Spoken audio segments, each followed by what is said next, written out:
Samsung, a tech giant that went from selling noodles to dominating smartphones, TVs, and even space technology. But how did it all begin? And how did it evolve into the global powerhouse we know today? Stick around as we dive into the incredible story of Samsung. And hey, before we get started, don't forget to hit that like button and subscribe for more tech history.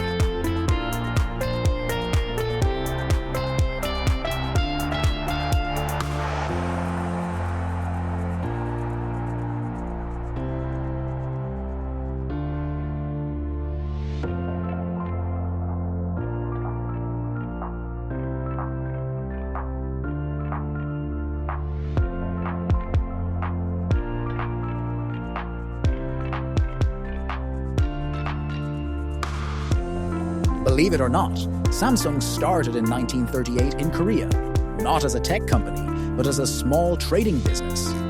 Founder Lee Byung-chul started with just 40 employees, selling dried fish, noodles, and groceries. Samsung, which means 3 stars in Korean, was about survival in tough times, but Lee had bigger dreams. Expanding into industry and tech.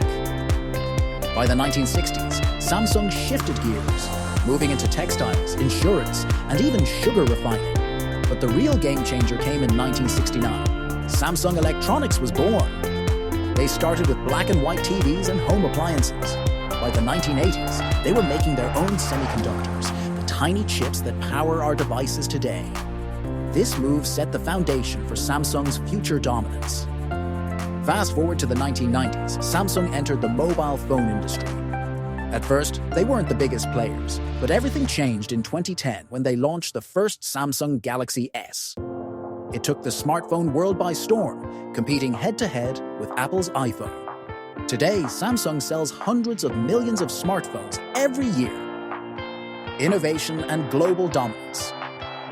But Samsung isn't just about phones.